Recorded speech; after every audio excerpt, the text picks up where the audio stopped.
What's up, y'all? So today is going to be a crazy talk installment, and so I'm just going to go ahead and jump right on in. First and foremost, I want to talk about the war between the believers and the heretics, which has been going on for quite some time.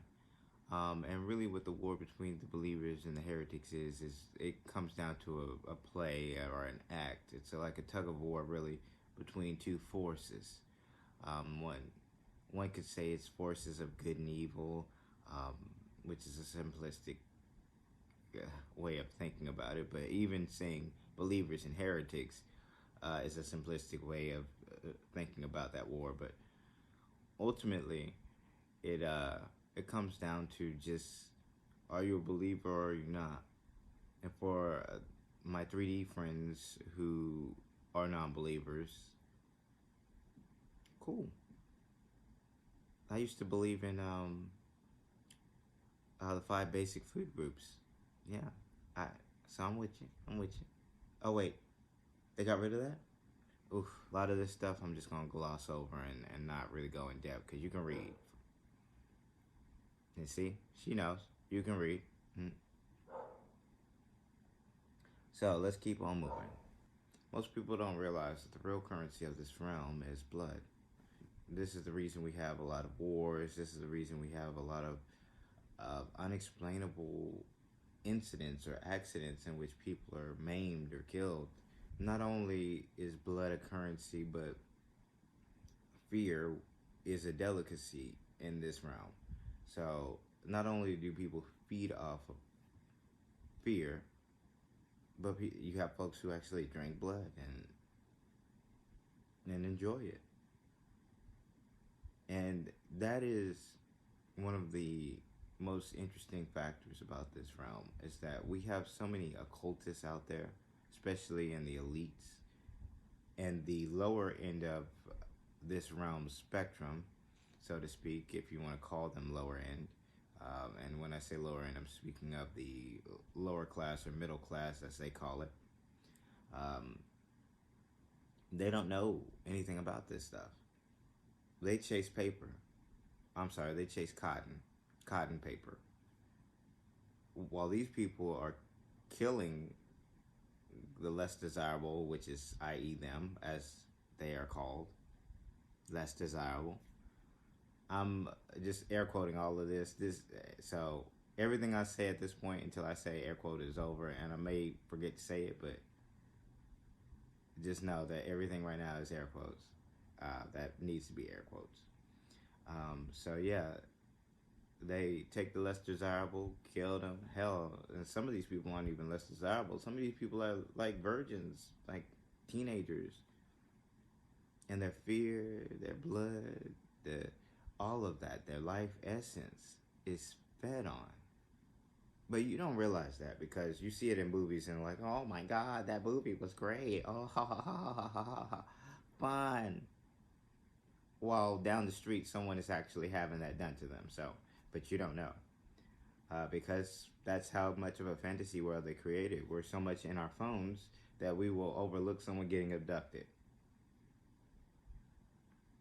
It is what it is. Why do they do this, Mike? Well, there's two particular reasons. You have lower ends who do it for, I want to live forever. I want my skin to look good. Who cares where it comes from? Put that blood on me. Now, I have to say, like, even with fear, and when people feed off of it, that's why the news pumps it out so heavily, because people are feeding off of your fear. They're like, oh, you can taste it. Like, literally, it's an aura, and I can feel it. And I'm not going to cap on you. I have fed off of it a little bit. I'm not like, no. It's just like, oh, that energy. Ooh, oh, well. Oh, this is a new energy feeling. My goodness. Mm. But I'm not demonic or anything like that. I mean, but it's subjective. It really comes down to your visual and what you perceive and how you believe or how you think I am. You can look in my eyes. I will never like hide myself from you. I'm not gonna hide from you because what's the point? Can you hurt me? No, you cannot.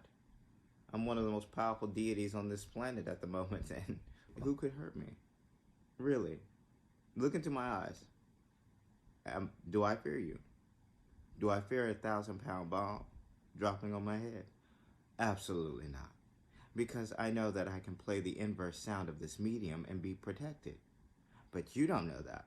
So we'll just keep moving. Folks, just read, learn, do something different. Stop letting people lie to your face. And then, like, I've been watching YouTube, and this is a little tangent, and I'm going to get on this little tangent before I get back onto the crazy talk. I've been watching videos and just how people are feeling and feeling the aura. When you have folks go after other people instead of going after like the legitimate people that need to be gone after, it kind of becomes disheartening to the fact that, so y'all just gonna argue with each other. And it just is comical to me that the chosen or the folks of a more higher brow, and even that seems very arrogant, but I don't care. We have to sit here and literally listen to this inane talking it and listen to this insanity. And really,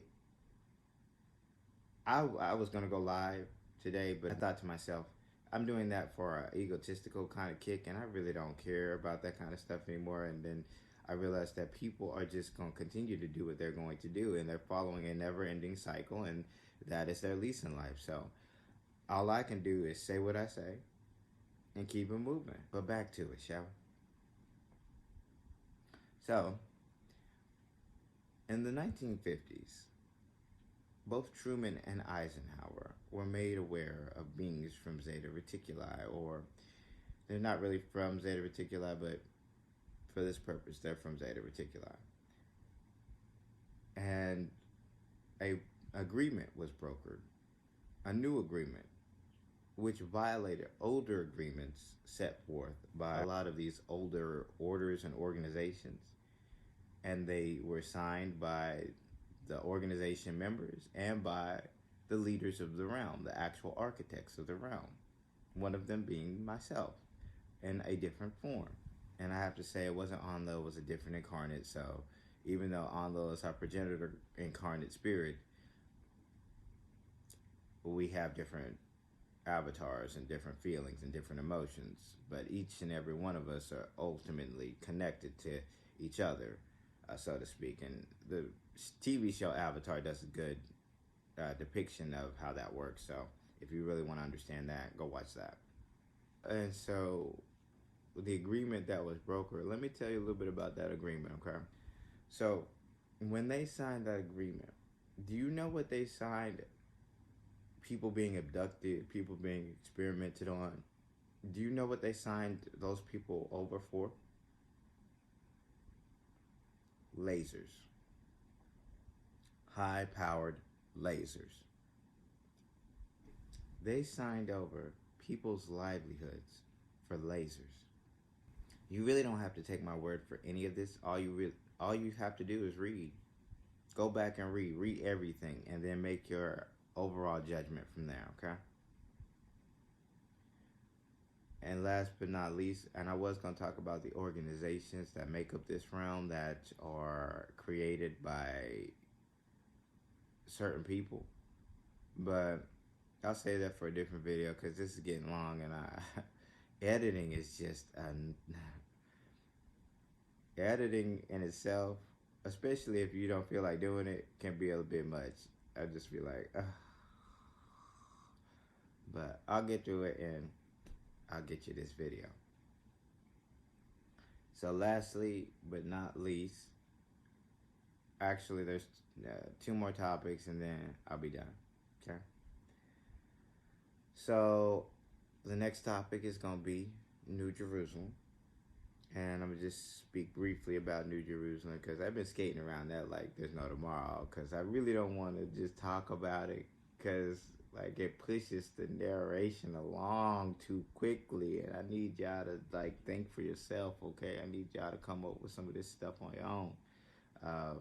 But New Jerusalem, Zion, Eden is a giant station. It is a station that is almost like, if you're a Halo fan, it's almost like the greater arc.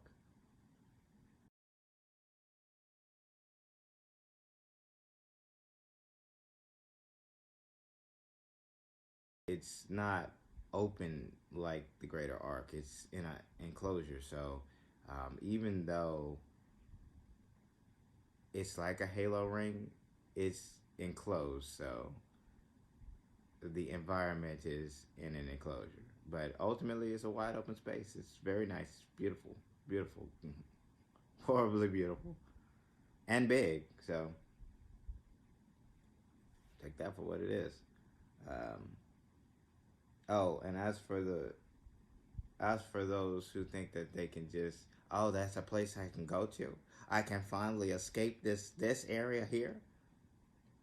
That facility is guarded by cherubs. And for those who don't know what a cherub is, and they're not those little cute cupid looking things. They're actually scary looking, and they're quite powerful. So your little fighter jets and all that stuff that you have, F-22s and whatnot,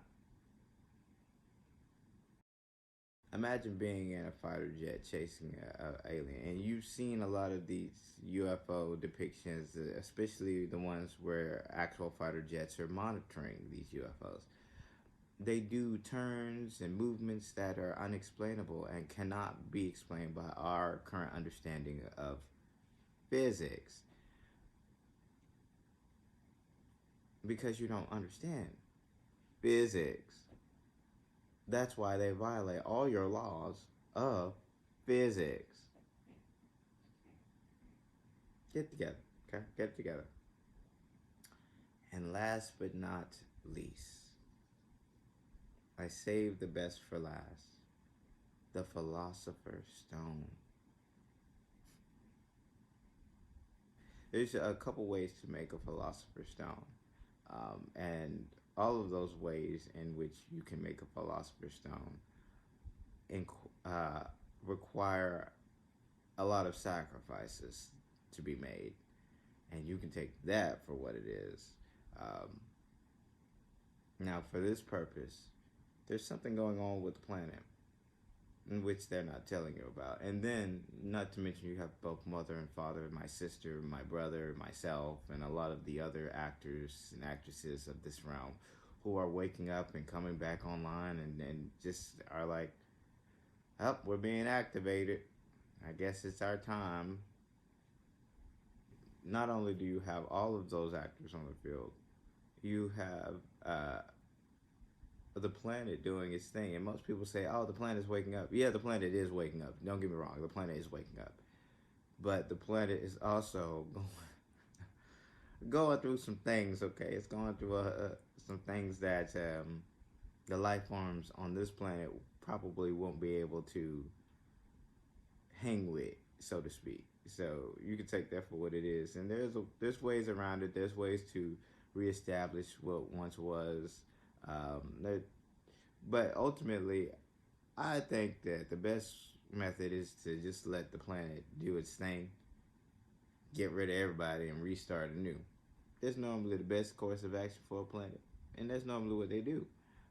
But ultimately, all one has to do to stop that is have a Philosopher's Stone. There you have one. I know somebody with one. Mm. That's why they've been able to do what they can do. That's why they've been able to see what they can see.